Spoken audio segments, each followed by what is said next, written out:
Baik Ustaz-Ustazah yang dirahmati Allah Subhanahu wa Ta'ala.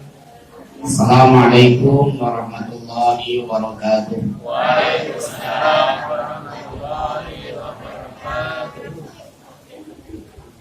Alhamdulillah alladzi ba'atha fil ummiyina rasulan minhum yatlu 'alaihim ayatihi wa yuzakkihim wa yu'allimuhumul kitaba wal hikmah wa in kanu min qablu lafi dhalalin mubin. Asyhadu an la ilaha illallah wahdahu la syarika lah wa asyhadu anna Muhammadan 'abduhu wa rasuluhu la nabiyya wa la rasula ba'da. Allahumma shalli wa sallim wa barik ala hadzal nabiyil karim nabiyyina Muhammadin sallallahu alaihi wasallam wa ala alihi wa sahbihi wa man sara ala nahdihi ila yaumil qiyamah amma ba'du. Faqala Allah ta'ala fi kitabihil karim a'udzu billahi minasy syaithanir rajim inna hadzal qur'ana yahdi lillati hiya aqwam wa yubashshirul mu'minina alladzina ya'maluna shalihati anna lahum ajran kabira. Wa qala ta'ala ya ayyuhalladzina amanu taqullaha haqqa tuqatih wa la tamutunna illa wa antum muslimun. Sadaqallahul azim wa sadaqa rasulul karim wa nahnu ala dzalika minasyahidin wal zakirin. Saudara yang dirahmati Allah Subhanahu wa taala, dari jam berapa tadi? Dari jam 10. Saya dari minggu lalu ke sini. Ya, karena keliru jadwalnya.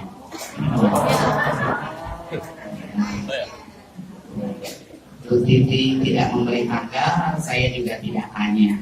Hari Sabtu, insya Allah. Ya. Jadi sehabis ngisi di tempat lain, saya segera hadir ke sini.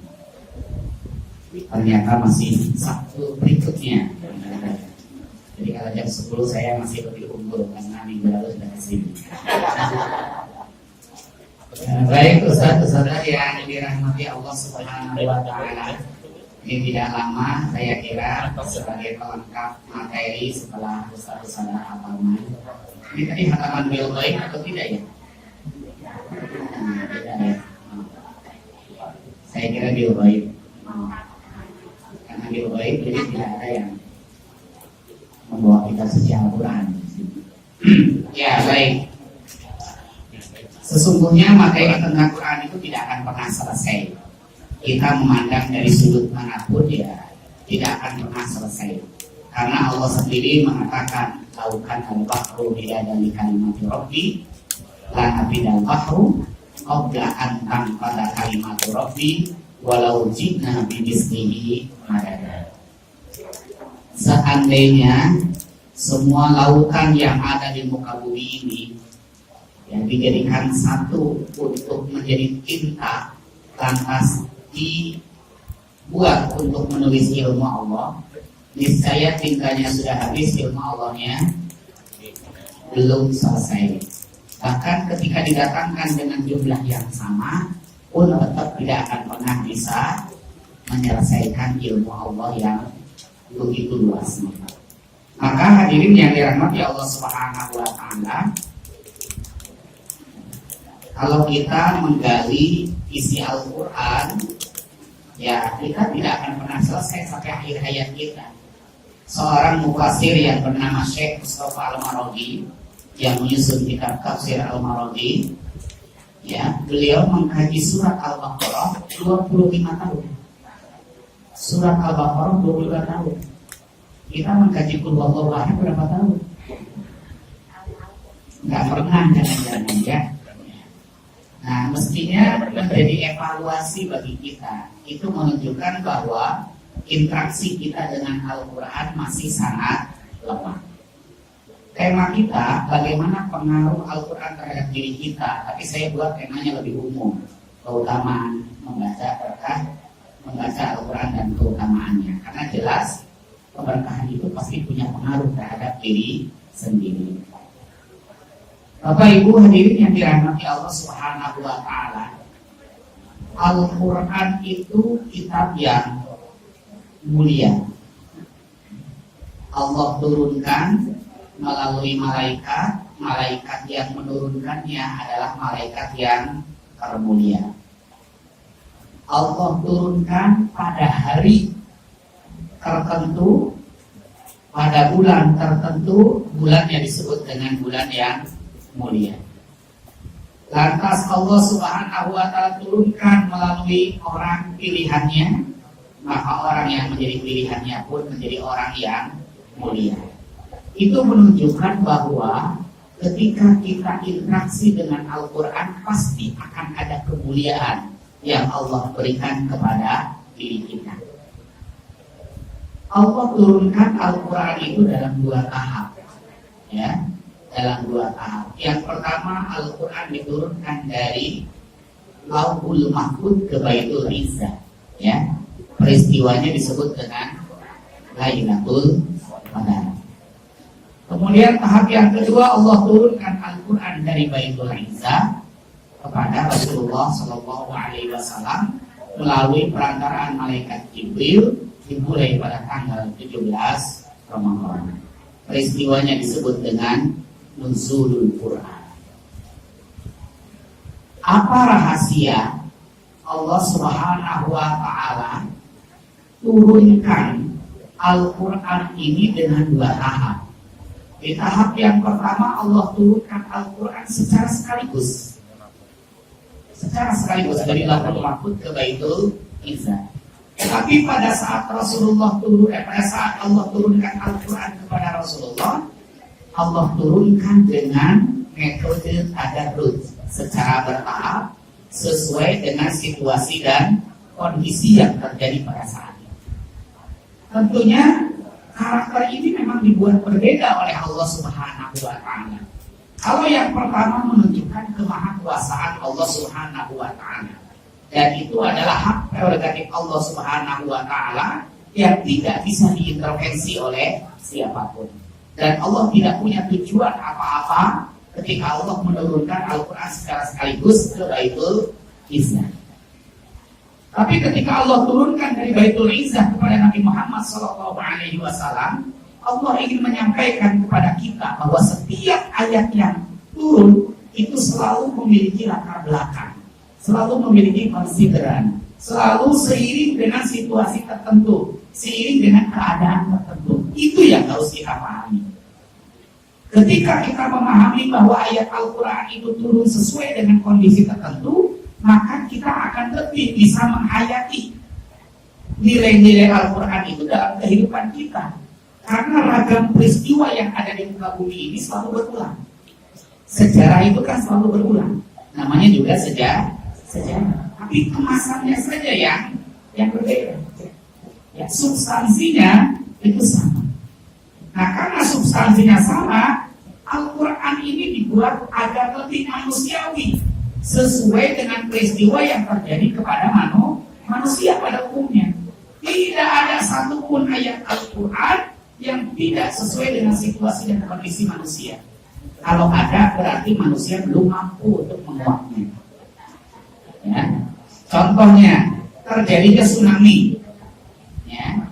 Itu sesuai dengan kondisi manusia saat ini. Dulu apa ada tsunami zaman Rasulullah? Ya. Jangankan tsunami yang bernama Suryahmi aja belum tentu ada.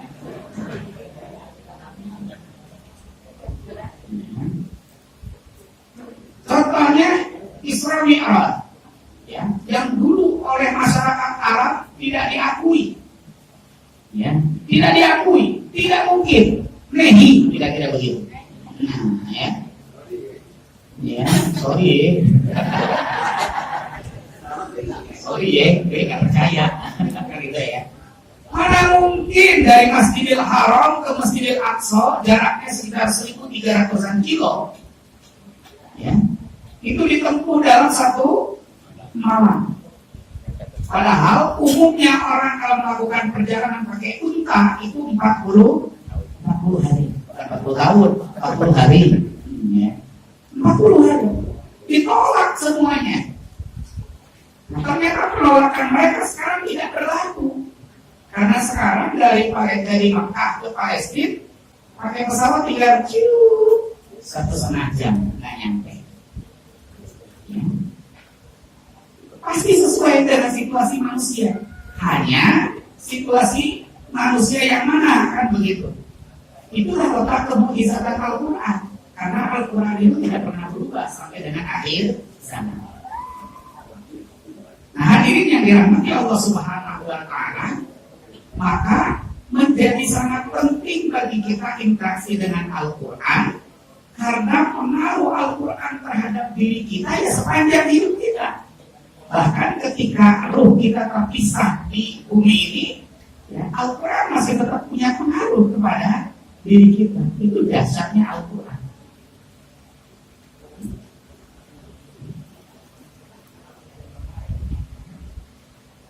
Alasan apa lagi kira-kira yang bisa kita sampaikan kalau kita tidak pernah interaksi dengan Al-Quran? Dan seluruh sisi kehidupan manusia tidak ada yang tidak disentuh oleh Al-Quran. Tidak ada yang tidak disebut. Kemarin rame-rame memilih pemimpin ya, capres. Ini pada ini semuanya bukan katanya pada sehat semua ya. Sehat ya. Tidak ada yang stres jatuhnya kalah.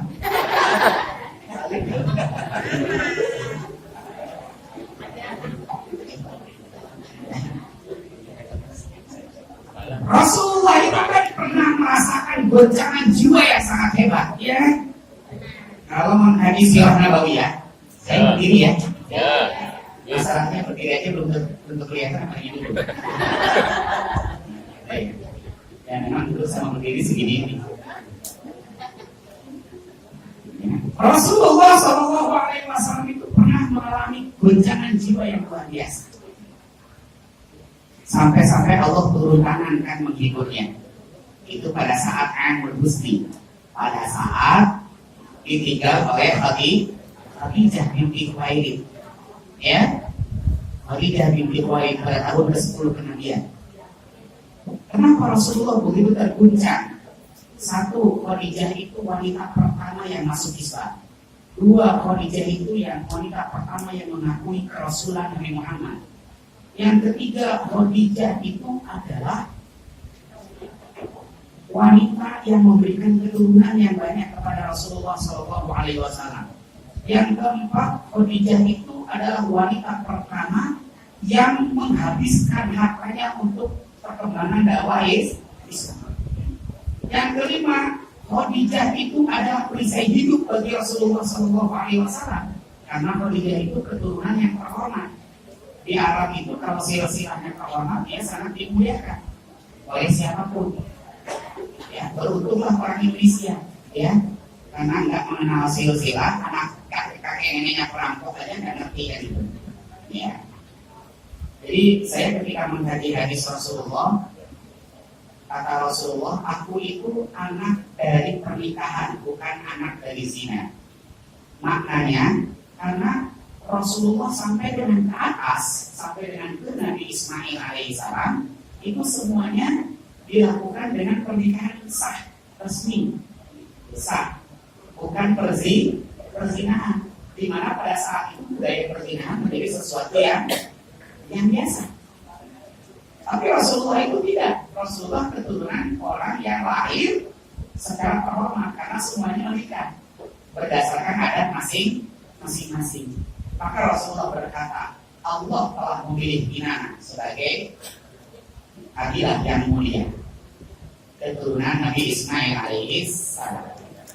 Kinanah telah menurunkan Quraisy sebagai suku yang paling mulia di antara Kinanah itu. Dan Allah telah menetapkan Bani Hashim sebagai bani yang paling mulia di antara suku Quraisy. Dan Allah telah utus aku menjadi Nabi dan Rasul sebagai orang yang dianggap termulia di antara orang-orang yang ada di Bani Hashim. Itu luar biasa. Jadi Khadijah juga puncak.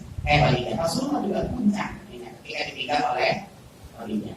3 hari berselang, pamannya meninggal dunia, Abu Thalib. Rasulullah belajar berdagang dari pamannya. Rasulullah belajar berperang dari pamannya. Rasulullah SAW belajar mengenal kehidupan masyarakat Arab dari pamannya, dari usia 9 tahun sampai dengan usia pernikahan. Maka sangat terguncang. Nah, Allah hibur. Maka Bapak Ibu kalau stres karena jagonya kalah, jangan terguncang. Bukan kayak Rasulullah. Itu diadakan oleh Al-Quran. Kalau saya kupas nanti malah tanya lagi, gitu ya. Tapi terkait dengan kepemimpinan, coba Ustazah buka surat Al-Baqarah ayat yang ke-128. Allah katakan, laqad ja'akum rasulun min anfusikum azizun 'alaihi ma 'anittum harisun 'alaikum bil mu'minina raufur rahim. Itu kriteria pemimpin loh itu. Ya. Kriteria pemimpin. Jadi itu yang harus menjadikan dasar bagi kita. Maka tidak ada satu wilayah dari hidup kita yang tidak dinilai oleh Al-Quran. Maka hadirin, kita pakai ini ya.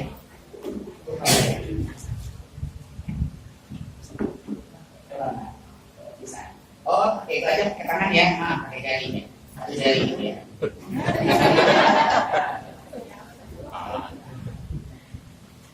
Watlu ma uhiya ilaika min kitabi rabbika la mubaddila li kalimatihi wa lan tajida min dunihi multahada. Dan bacakanlah apa yang diwahyukan kepadamu, yaitu kitab Tuhan Al-Quran. Tidak ada seorang pun yang dapat mengubah kalimat-kalimatnya, dan kamu tidak akan dapat menemukan tempat berlindung selain daripadanya.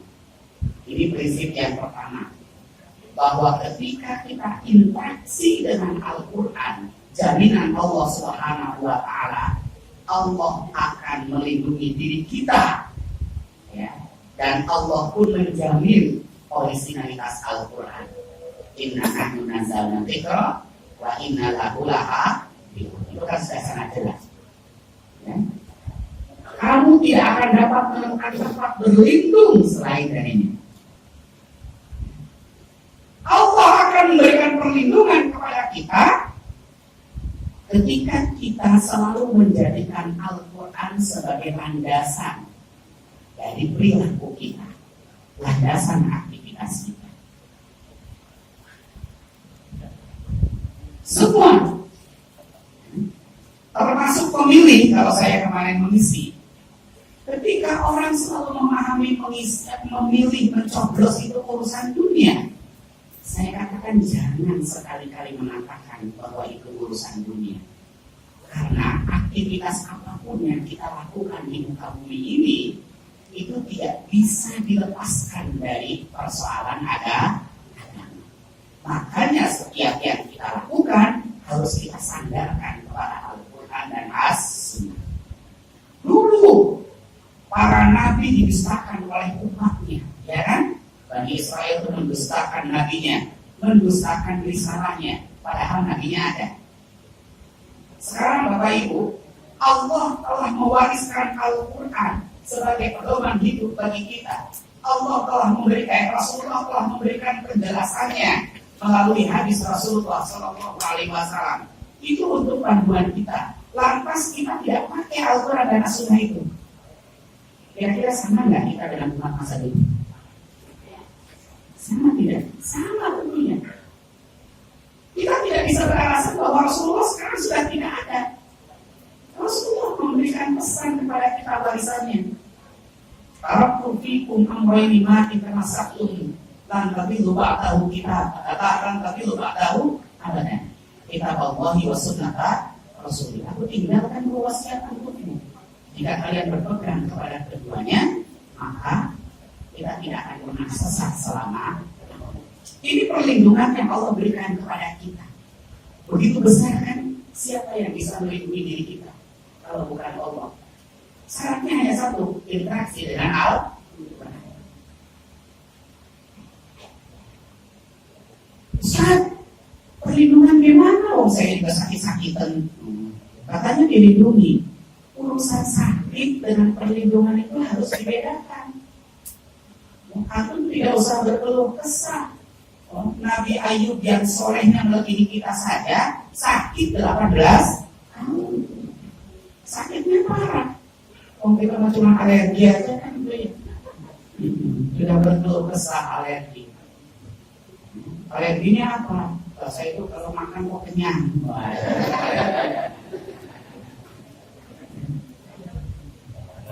Inginnya gimana? Kalau makan tetap. Jadi harus dibedakan. Allah memberikan perlindungan kepada kita. Ini jelas jaminan Allah Subhanahu wa Ta'ala. Ini yang pertama, mengapa Al-Quran menjadi sangat prinsip harus kita harus kita dalami. Di setiap hari tidak ada satupun waktu terlewat selain interaksi dengan Al-Quran, apakah dengan membacanya, menghafalnya, atau dengan mengkajinya, mentadabburinya. Itu yang pertama. Berikutnya, yang kedua,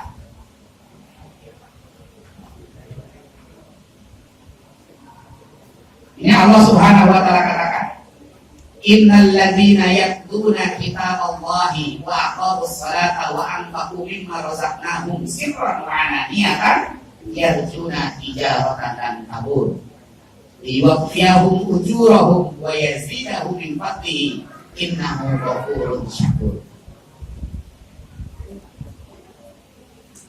Ustaz-ustazah yang dirahmati Allah Subhanahu wa Ta'ala, coba ya, ini menggali ayat ini saja kayaknya waktunya habis, tapi ini sangat menarik.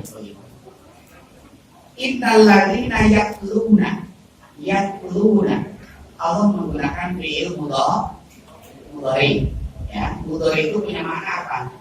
Lil istimrar, ya, lil istimrar, kontinuitas. Jadi siapapun yang selalu membaca Al-Quran wa aqamus shalah, menegakkan sholat. Apa makna menegakkan sholat itu? Kalau Bapak Ibu sholat di masjid, lantas takbiratul ihram, itu namanya melaksanakan atau menegakkan? Nah, kalau menegakkan? Menegakkan 5 waktu.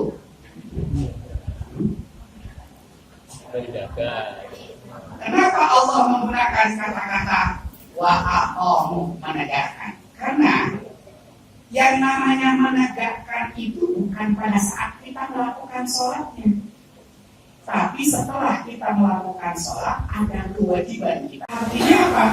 Perilaku yang kita lakukan jangan pernah menyelisihi sholat yang kita lakukan. Kita ini harus mencerminkan diri sebagai orang yang sholat. Ya. Orang mencuri sandal di masjid walaupun habis sholat, dia masuk kategori menegakkan sholat apa tidak? Tidak, mestinya tidak. Orang yang habis sholat ngomongnya kasar, dia mencerminkan orang yang menegakkan sholat tidak? Dia hanya melaksanakan sholat.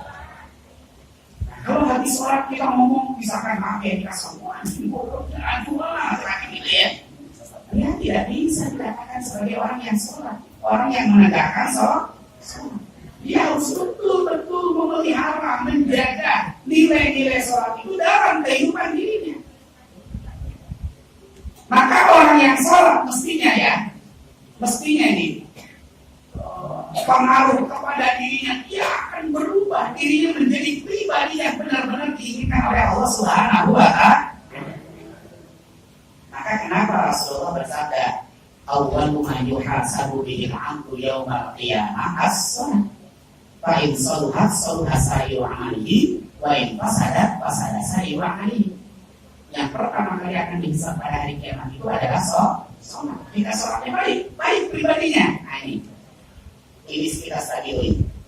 Secara teoritis orang yang sholat kepribadiannya pasti baik. Secara teoritis. Kalau orang sholat kepribadiannya tidak baik, ada sesuatu yang salah pada sholat. Maka disitulah kenapa Allah mengungkapkan dengan kata-kata wa iqamus shalah. Menegakkan sholat, bukan melaksanakan sholat. Kalau tegakkan aturan, siswa-siswa di sini dimanapun dia akan menegakkan aturan itu. Contoh, makan tidak boleh berdiri.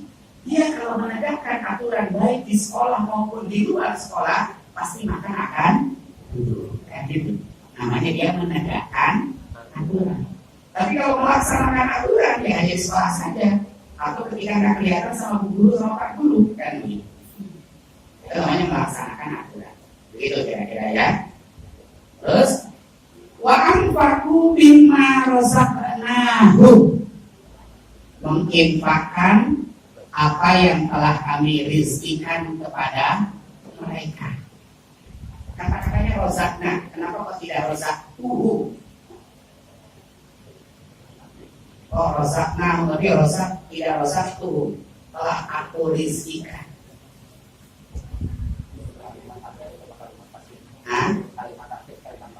Oh, itu ya. Pasif dan aktif. Ada lagi yang mau jawab? Dapat berkas semua ini.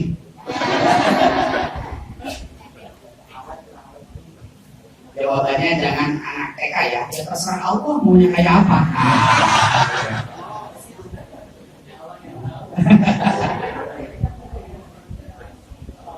Hadirin, ini indahnya kalau kita memahami bahasa Arab. Ya. Razaqnahu, setiap kali Allah mengungkapkan kata-kata ada di sebagian ayat, itu menunjukkan bahwa ada ruang peran yang diberikan oleh Allah kepada kita. Tapi ketika Allah mengatakan aku, itu hak prerogatif, hanya Allah saja. Tapi ketika itu Allah memberikan ruang kepada kita. Rizki itu artinya ada ruang yang diberikan kepada kita. Kita ini akan bisa mendapatkan rezeki kalau kita usaha. Kalau nggak usaha ya nggak ada. Doa terus di kamar minta uang 2 karung, ya Allah. Mumpung sekarang pemilu. Sampai wassalam juga akan nggak ada itu, nggak mungkin gitu ya. Nggak mungkin. Nah, ada peran kita, makanya Allah mengungkapkan razaqnahu, telah kami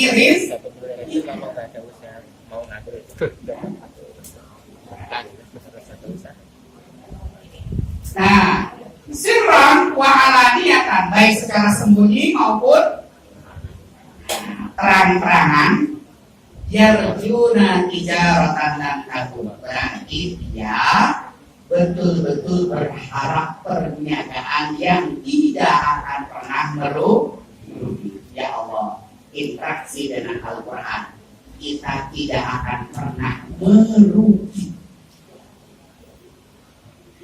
Di perniagaan yang tidak akan pernah merugi itu adalah ketika kita interaksi dengan Al-Quran. Jualan pisang goreng mungkin merugi.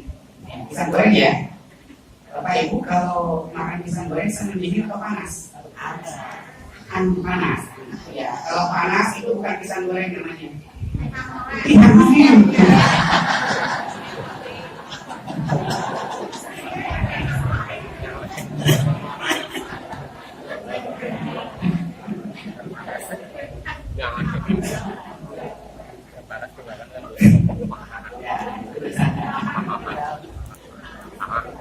Jadi pengaruh kepada diri kita tidak akan pernah merugi ketika interaksi dengan Al-Quran. Terus Pak, berikutnya.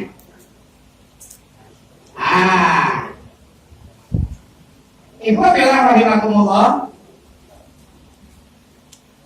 Al-Quran itu cahaya. Ya ayuhan nasu qad ja'akum burhanun min rabbikum wa anzalna ilaikum nuran mubina. Hai manusia, sesungguhnya telah datang kepadamu bukti kebenaran dari Tuhanmu, dan telah kami turunkan kepadamu cahaya yang terang benerang. Ketika kita interaksi dengan Al-Quran, maka kita akan selalu mendapatkan cahaya positif dimanapun kita berada. Ketika kita mendapatkan problem yang besar, kita pasti akan mendapatkan jalan keluar yang terbaik.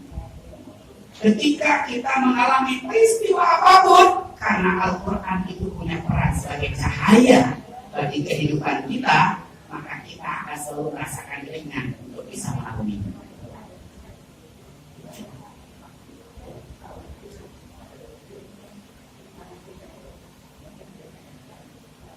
Apa yang bisa menolong kita? Kan itu ya. Selain Al-Quran. Nurum mubina, cahaya yang nyata. Cahaya yang nyata.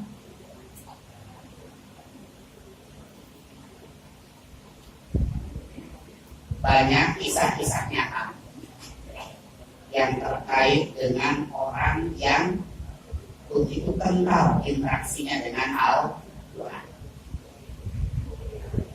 Ini saya ceritakan satu kisah nyata yang saya baca dalam sebuah buku. Ada seorang anak di Arab Saudi sana. Ketika lahir, dia punya kelainan jantung.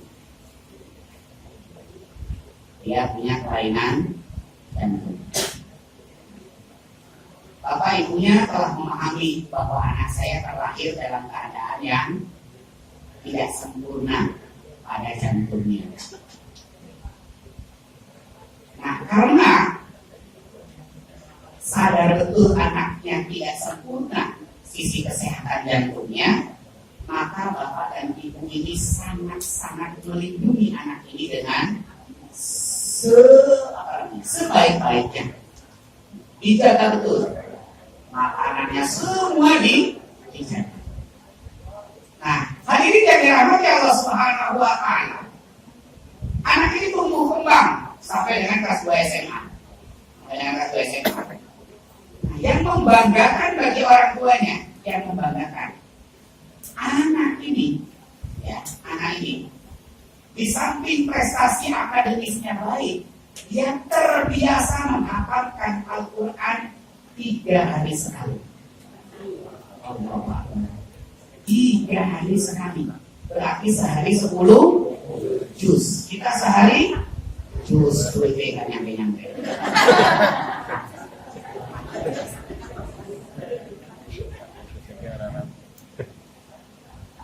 Tiga hari sekali, dan itu sesuai dengan hadis Rasulullah kepada Ibnu Mas'ud.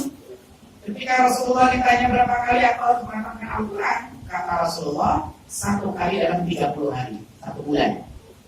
Kalau 1 bulannya 28, gimana? Ya rujukannya jangan pakai bulan Syamsiah, pakai bulan Qamariyah. Bulan Qamariyah itu mulai Muharram sampai dengan Zulhijjah, itu hanya sama, semuanya 30. Tidak ada kabisat dan tidak ada basikoh, semuanya 30. Ya. Tapi kalau pakainya Januari, Februari, Maret, April, nah Februarinya ada yang 29, ada yang 28. Bulan Januarinya ada yang bulan Januarinya pasti 31, ya. Maretnya 31, Julinya 30, Juli, Agustus 31, jadi susah. Jadi 30 hari. Kata Ibnu Mas'ud, kalau aku bisa lebih cepat dari 30 hari, kata Rasulullah 7 hari, 1 kali dalam 7 hari. Kalau aku bisa lebih cepat dari itu, 1 kali dalam 3 hari. Ibnu Mas'ud ajar lagi, kalau aku bisa lebih cepat dari itu, Rasulullah memberikan isyarat dengan tangan. Artinya sunnah Rasulullah mengatakan Al-Quran itu paling cepat 1 kali 3 hari. Karena kalau 24 jam langsung ngebut, tidak paham yang namanya.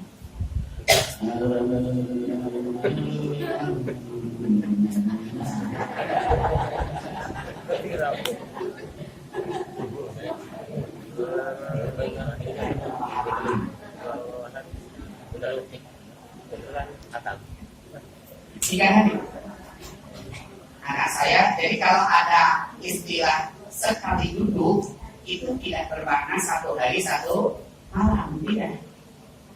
Anak saya dulu di Hamalatul Quran, ya, kan diuji tuh tangan 1 kali duduk. Nah, 1 kali duduk itu dijadwal 3 hari. Jadi misalkan sekarang dari habis subuh sampai dengan jam 12 zuhur, nanti zuhur istirahat, jam 2 mulai lagi asar istirahat, nanti habis asar mulai lagi, habis maghrib sampai isya istirahat, nanti isya sampai jam berapa mulai lagi, terus ganti hari berikutnya begitu. Jadi 3 hari, 3 kemudian 24 jam. Itu sudah Rasulullah begitu. Nah, anak ini menghafalkan Al-Quran sekali dalam 3 hari. Orang tuanya sangat bangga. Hebatnya lagi, anak ini selalu ke masjid, bahkan hadirnya lebih dulu daripada muadzinnya. Seringkali muadzinnya malu, akhirnya nyuruh anak ini untuk dasar sekali, soleh banget ini. Anak siapa yang begitu ya? Anak soleh banget, anak kita mungkin salah banget. Susah. Nah, satu malam jam 12 malam anaknya nyangkau. Ya, sakit jantungnya kambuh sampai dengan pingsan, dibawa oleh orang tua ke rumah sakit, bahkan ditelepon dokter Khalid namanya, seorang ahli bedah, dan memang ini dokter yang selalu menjadi konsultasi orang tuanya. Dibawa ke tempat periksanya. Ada ke rumah sakit, kan ada tempat periksanya di rumah sakit. Dokter Khalid datang, langsung masang stetoskop. Masang stetoskop diperiksa dadanya. Ketika dokter Khalid memeriksa dadanya, tiba-tiba dokter Khalid mendengar suara azan.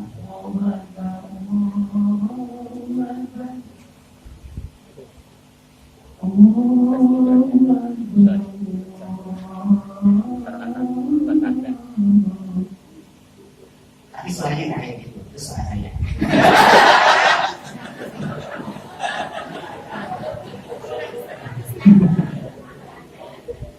Dokter Khalid itu nggak keren.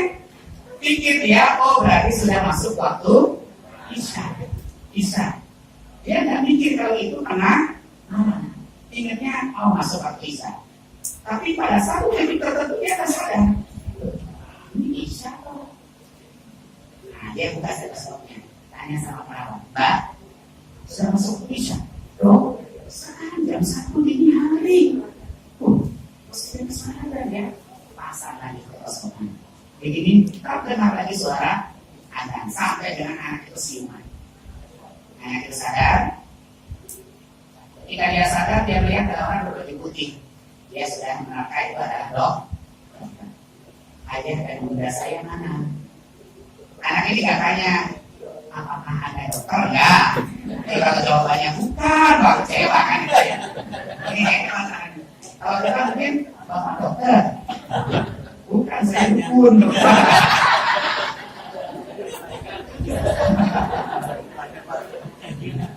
Anak ini tanya, karena di sekelilingnya tidak melihat ayah bundanya, yang dia tanya, ayah bunda saya mana? Oh, ayah bunda, nah ada di sana, di luar. Bisa nggak dipanggilkan ayah bunda? Ketika ayah bundanya datang, anak ini tersenyum. Ayah bunda, ditanya oleh bundanya, kamu sudah sehat, Nak? Alhamdulillah, ayah bunda, aku sudah sehat, tapi aku mau minta maaf sama ayah bunda. Minta maaf kenapa? Ya, aku suka merepotkan ayah bunda. Juga mungkin banyak kesalahan sepanjang aku bersama ayah bunda. Tidak usah minta maaf, Nak. Kamu anak yang sangat membanggakan, kata bundanya. Terus aku bilang begini, aku harus menyampaikan permohonan maaf ayah bunda karena sebentar lagi aku akan pergi. Nah, itu. Kata bundanya, Nak, jangan ngomong begitu. Urusan kematian itu urusan Allah. Dia bilang, tapi Nada merasakan bahwa Nada tidak akan lama lagi. Tolong maafkan. Ayah bundanya mengatakan dia, Nak, kamu kami maafkan. Setelah itu anak itu tersenyum mengucapkan asyhadu an la ilaha illallah wa asyhadu anna Rasul meninggal. Artinya kemuliaan yang Allah berikan ketika Al-Quran selalu ada di dadanya, dia bisa merasakan ketika ajalnya akan tiba. Dan ini juga terjadi kepada seorang anggota DPR kita. Masih ingat? Ustadzah Yoyo Misro. Ustadzah Yoyo Misro itu ketika ada di kecelakaan, beliau bilang kepada suaminya Pak Budi itu, Bi, bagaimana anak-anak? Alhamdulillah nih sehat semuanya. Umi gimana? Bu Yoyo itu bilang begini, kayaknya aja Umi udah dekat lagi gitu. Terus Pak Budi kan mengatakan istighfar nih kan gitu. Nah, terus ketika dia pulang, kan dengan anaknya tuh yang di belakangnya itu, kakinya Ustadzah Yoyo itu berangkat dari selimut itu ya, berangkat. Anaknya nggak mikir apa-apa, tapi ketika sampai di rumah sakit sudah dinyatakan meninggal dunia. Mungkin pada saat berangkat itu, pada saat perutnya bisa merasakan, tapi bisa merasakannya nggak bertahun-tahun gitu ya. Saya ajalnya saya 3 tahun yang akan datang.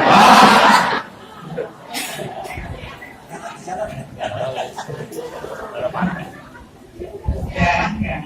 Jadi sesaat, ya hanya beberapa saat saja begitu ya. Dia sudah bisa merasakan. Itu kemuliaan yang Allah berikan. Saya juga punya guru namanya Ustaz Muzamil. Ustaz Muzamil, kalau Ustaz Tersalah dulu sering melihat televisi, ada acara apa ya namanya Indonesia atau apa, dia yang selalu membaca Al-Quran. Dia berusia 34 tahun. Ya, Ustaz Muzamil. Hampir beliau masih dulu bersama dengan Ustaz Abdul Aziz Abdul para mengadakan training Al-Quran itu. Ya. Ini kan juga merasakan hal yang sama. Itu karena kedekatannya dengan Allah. Jadi begitu luar biasa.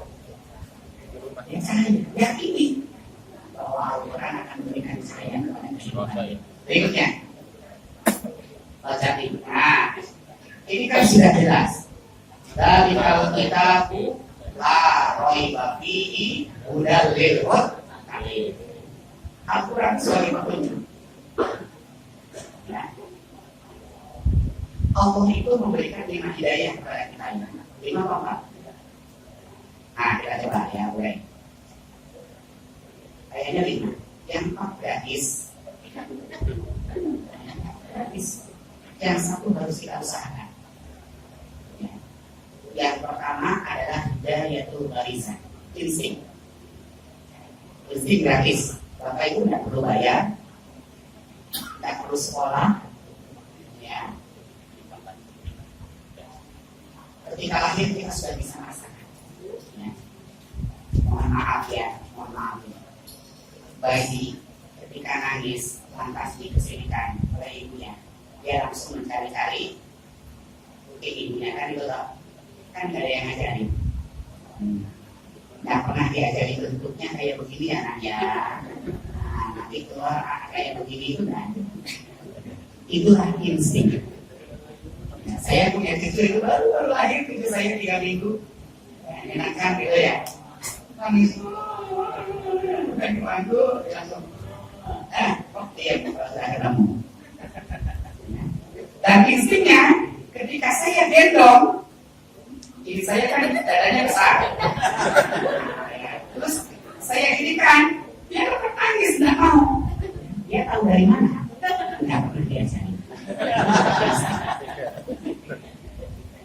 Itu insting. Jadi hidayah turun barisan gratis. Yang kedua adalah hidayatul hawas. Hawas itu indera. Kita bisa membau, kita bisa mengecap, kita bisa mendengar, kita bisa melihat. Nggak perlu pakai teori apalagi harus S1, S2, S3, S4, S5, itu nggak ada. Gratis Allah berikan. Kita langsung bisa merasakan ini manis, ini pahit. Tidak ada setengah manis, setengah pahit. Tidak ada. Insting, hawas, gratis. Yang ketiga, hidayatul akli. gratis. Akal, kita diberikan akal. Dengan kemampuan akal kita bisa melakukan apa saja untuk menunjang kebahagiaan hidup kita. Ya, zaman dulu orang buat rumah kayak begini. Seiring dengan perkembangan akal kemudian berubah sampai dengan bangunan kayak begini. Nah, gitu ya. Suatu saat mungkin teknologi berkembang lebih bangunan bukan dari batu, bukan dari bata, harus segala-galanya kan gitu ya. Mungkin sekarang sudah ada ya. Hari ini pakai itu rata-rata bukan bata ya. Bukan bata. Hanya di pakai itu mungkin sudah mulai. Kalau ini bukan ya masih belum ada kain tempat gitu ya. Belum bayangkan kenapa pakai di Indonesia ada genteng gitu. Nah Bapak Ibu kalau di Jawa ya genteng, tapi coba ke Sumatera Barat ya. Coba ke Sumatera Selatan rumah itu seng. Ya, atasnya seng. Jadi saya bayangkan, oh iya, aku di Sumatera Barat itu ini rumah, dia laut begitu ya. Nah kalau tsunami atau gempa, makanya di kota ini rumah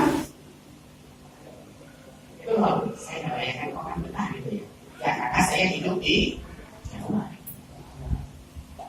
Sumatera Selatan, rumahnya itu kayu-kayu, panggung ya. Saya baru kemarin bulan Desember karena mama saya orang sana, Sumatera. Jadi ketika saya diukir dari sini sampai ke sana itu saya melihat pemandangan yang memang berbeda dengan jauh. Jadi itu kekuatan akal.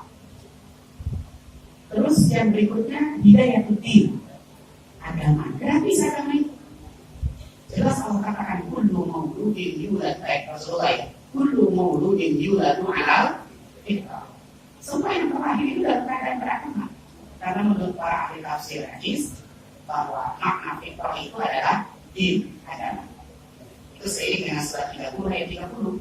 Fa'aqi wajhaka lid-dini hanifan fitrah Allahi allati fatara an-nasa 'alaiha la tabdila li khalqillahi dzalika dinul qayyim. Nah, yang tidak gratis satu yang harus diusahakan yaitu hidayatul taufiq. Nah, ya, tidak jaminan orang namanya taufik sudah mendapat hidayah taufik. Ya. Paling kalau taufik mendapatnya adalah hidayati.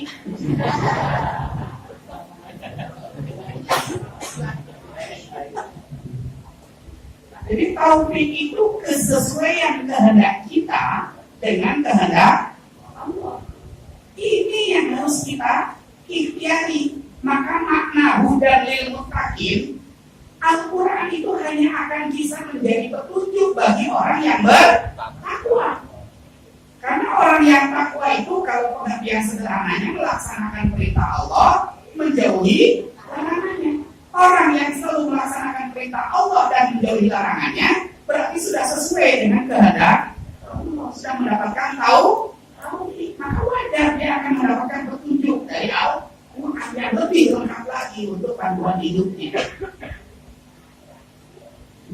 Mau bicara ini kira-kira sesuai nggak dengan kehendak Allah? Saya tanya kepada Ibu. Saya tanya ini.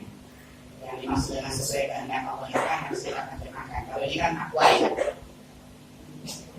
Yang harus kita cari itu yang maksimal. Masuk kamar mandi tidak berdoa dosa tidak? Tidak ya. Yo, dosa tidak? Iya, nggak dosa apa?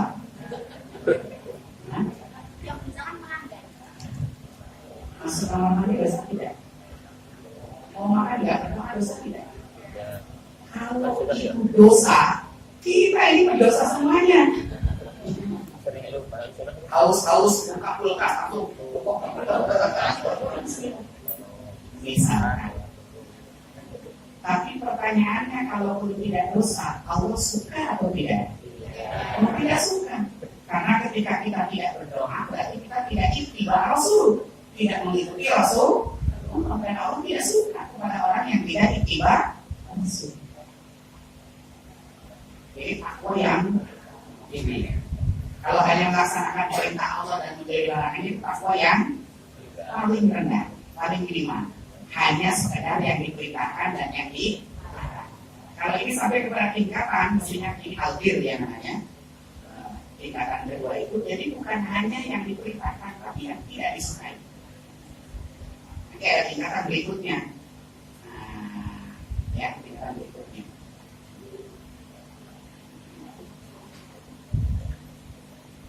Ini hadirin yang dirahmati Allah, petunjuk. Tapi jadi sudah jam 12 kurang 10. Ini saya masih banyak ya. Mungkin sampai besok pagi bisa.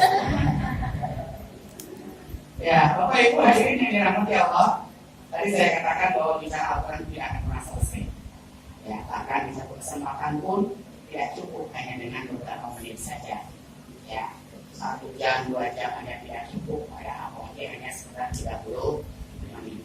Tapi bisa menjadi stimulan, bisa menjadi rangsangan bagi kita semuanya untuk kita azamkan, kita tekadkan bagaimana kita memulai untuk interaksi ya dengan Allah Subhanahu wa Ta'ala. Misalkan kalau di Insan Utama kan gampang gitu ya. Setiap pagi ada satu ayat di posting gitu ya.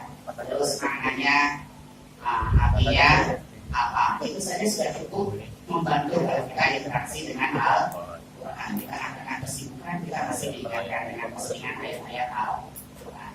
Mungkin hadis seperti itu. Allah bisawab, aku lupa lihat dari tadi hidayah. Assalamualaikum warahmatullahi wabarakatuh.